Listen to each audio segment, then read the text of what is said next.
दोस्तों, गुड़गांव के भीड़-भाड़ वाले शहर के अंदर अगर आपको दिन में शांति भरे पल अगर बिताने हैं, आप आ सकते हो लेज़र वैली पार्क के अंदर।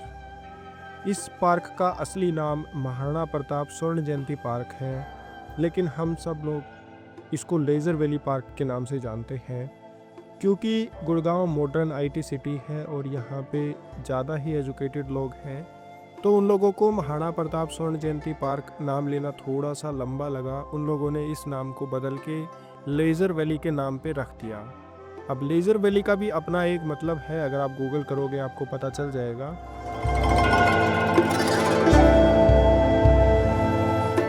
और जब मैं यहाँ पे आया था तो मैंने बहुत सारे लोगों को यहाँ पे घूमते हुए देखा और सारे फाउंटेन बंद थे, कोई भी फाउंटेन चल नहीं रहा था। आप अपनी महिला मित्र के साथ यहाँ पे आके काफ़ी अच्छा टाइम स्पेंड कर सकते हो गुड़गांव के भीड़ भाड़ वाले शहर के अंदर। पार्क आपको पूरा ग्रीनरी से भरा हुआ मिलेगा, बहुत सारे पेड़, खूब सारा ग्राउंड, खूब बच्चे, फैमिली यहाँ पे आपको घूमते हुए खेलते हुए दिख जाएंगे। तो आप एक अच्छा टाइम स्पेंड यहाँ पे कर सकते हो। इवन आप अगर यहाँ पे गर्मी में आते हो तो आपको यहाँ पे पेड़ों की छांव में बैठने का काफ़ी अच्छा ही एहसास होगा।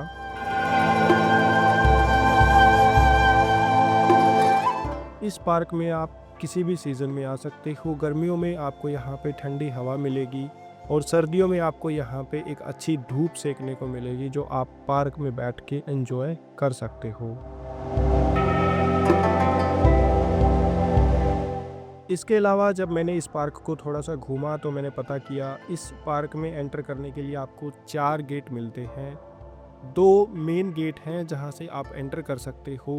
पहला है ह्यूंडई का गेट और दूसरा है महाराणा प्रताप का गेट। तीसरे गेट आपको इस पार्क के लेफ़्ट साइड में मिलता है, जहां से आप अगर गाड़ी वगैरह से आते हो तो वहां पे आप अपनी गाड़ी पार्क करके पार्क के अंदर आ सकते हो घूमने के लिए। तो जैसे ही आप थर्ड गेट से एंटर करते हो आपको छोटे छोटे रेस्टोरेंट और छोटे छोटी मिनी शॉप आपको यहाँ पे दिखेगी। और जब मैं यहाँ घूमा तो मुझे सच में मतलब थोड़ा सा अलग लगा कि पार्क के साइड में ऐसी भी चीज़ें हैं जहाँ आप बैठ के और भी अच्छा टाइम स्पेंड कर सकते हो। आप यहाँ पे फूड एंजॉय कर सकते हो। आप यहाँ की छोटी सी मार्केट में विज़िट कर सकते हो, जहाँ पे आपको हैंडमेड चीज़ें और काफ़ी यूनिक आर्टिकल्स ड्रेसेस के मिल जाएंगे। और दोस्तों, यहाँ पे एक ऑडिटोरियम भी मुझे दिखा, जहाँ पे अलग अलग चीज़ें थी करने के लिए। मतलब मैंने अंदर तो जाके नहीं देखा, पर बाहर से ये देखने में काफ़ी अच्छा लग रहा था और मैंने इसको खुद से देखा, रिकॉर्ड तो नहीं किया, पर वहाँ पे आप काफ़ी अच्छा और शांत एनवायरनमेंट फील कर सकते हो अगर वहाँ जाते हो। इसके अलावा चौथा गेट है, जहाँ से आप एंटर करते हो तो आपको सबसे पहले पार्क के अंदर आते ही वो नज़ारा देखने को मिलेगा, जिस नज़ारे को देखने के लिए ऑलमोस्ट गुड़गांव से सभी लोग शाम के टाइम पे यहाँ आते हैं। Of course fountain show.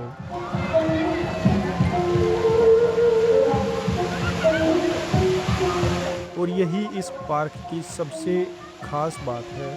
पूरे गुड़गांव के अंदर आपको ऐसा नज़ारा कहीं भी देखने को नहीं मिलेगा जो आपको इस पार्क में फ्री में देखने को मिल जाएगा।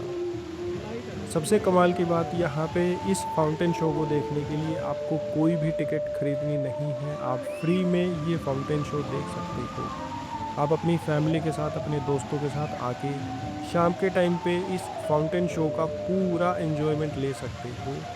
एकदम परफेक्ट क्लास जिसको बोलते हैं, वो नज़ारा आपको शाम के टाइम पे यहाँ इस पार्क में देखने को मिलेगा। मतलब मैं खुद इतने टाइम से गुड़गांव के अंदर हूँ,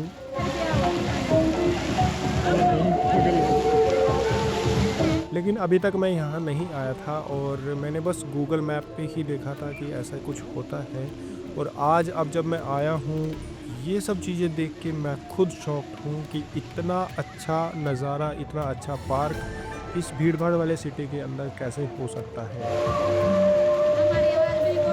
आपको गुड़गांव में बहुत सारी चीज़ें दिखेंगी। मेट्रो सिटी है ऑफ कोर्स, यहाँ पे बड़ी बड़ी आईटी कॉरपोरेट की बिल्डिंग्स मिल जाएंगी, बड़े बड़े मॉल मिल जाएंगे। और गुड़गांव के जाम का तो सबको ही पता है कि यहाँ पे कितना लंबा जाम लगता है सुबह शाम। लेकिन इन सब चीज़ों के अलावा आपको अगर शांति के पल बिताने हैं, महाराणा प्रताप स्वर्ण जयंती पार्क आप लोगों के लिए सबसे बेस्ट लोकेशन हो सकता है। चाहे आप यहाँ पे दिन में आए, चाहे आप यहाँ पे शाम के टाइम पे आए। और इसी के साथ मैं फाउंटेन शो आप लोगों को दिखाता हूँ जो मैंने वहाँ पे एंजॉय किया।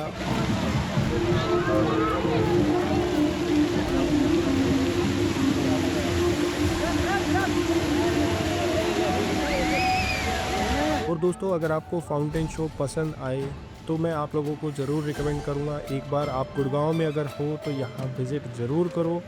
और अगर यहाँ पे आप घूमे हो तो मुझे कमेंट करके बताओ आपको वहाँ पे कैसा फील हुआ फाउंटेन शो देख के।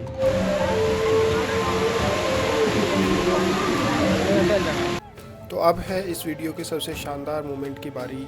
पूरा वीडियो देखिए और इन्जॉय करिए। अगर वीडियो पसंद आए लाइक कर देना और कमेंट कर देना आप अगर यहाँ पे घूमे हो तो।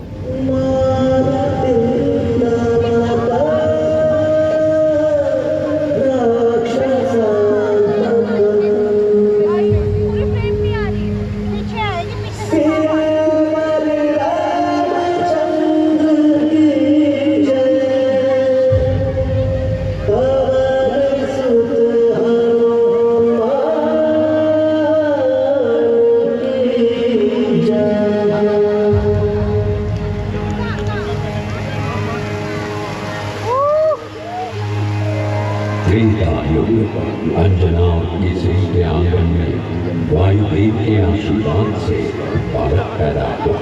नाम रखा मानती। जब बालक का जन्म हुआ तो उसका शरीर असाधारण था, उसका मस्तक चमक रहा था, आंखों में अद्भुत तेज था, उनका बचपन शरारत भरा था। इतना कि एक दिन जब भूख लगी तो सूरज को लाल फल समझकर निकलने लगी। इंद्र ने उन्हें रोकने के लिए जब वज्र फूंका तो मारुति के ठोड़ी अर्थात हनु पर लगा और वे पृथ्वी पर गिर पड़े। इसी कारण से मारुति हनुमान कहलाने लगे। वायुदेव को जब ये पता चला तो वे अत्यंत क्रोधित हुए और उन्होंने संसार में वायु प्रवाह रोक दिया।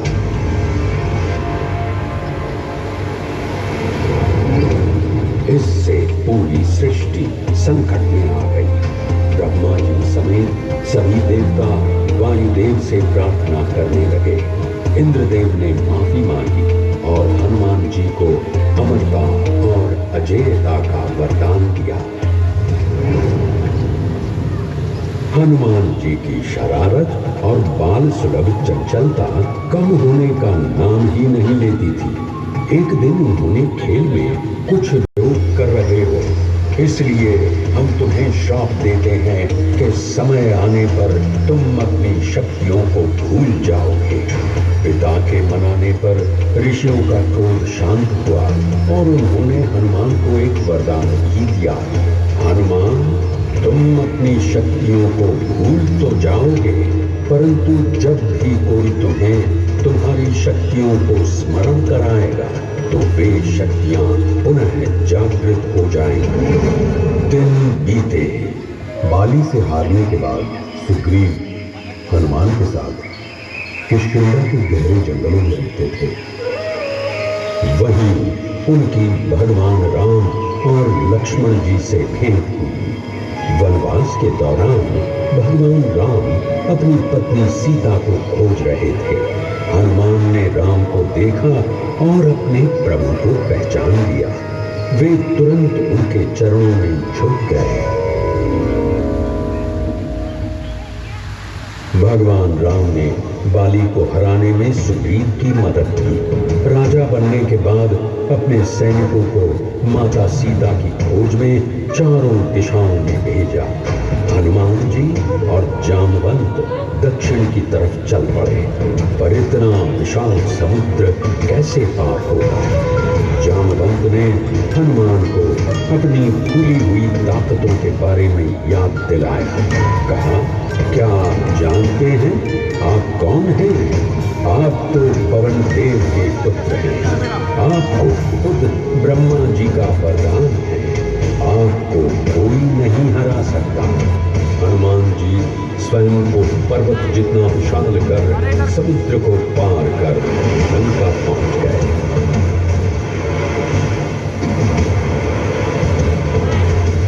माता सीता को ढूंढा और अशोक वन में देखा भी।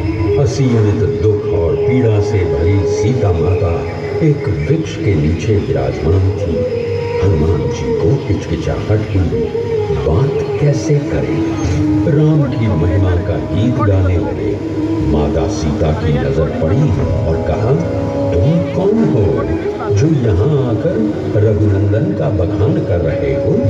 भगवान राम की मुद्रिका देकर हनुमान जी ने सारी कथा सुनाई। भावुक माता हनुमान जी को अपनी चूड़ामणि देकर उन्हें जल्दी लिवाने का निरोप देती है। हनुमान जी आशीष पाकर चलने लगते हैं कि मन में उद्दंड ख्याल आते हैं। रावण की नगरी को तहस नहस करने लगते हैं, पकड़े जाते हैं और रावण की सभा में पहुंचते हैं। वे विनम्रता और गरिमा के साथ अपना परिचय देते हैं, लेकिन अहंकारी रावण उन्हें बैठने के लिए स्थान देने से भी इनकार कर देते हैं। हनुमान जी रावण और उसकी सभा की ये अवमानना देखकर मुस्कुराते हैं। वे कहते हैं,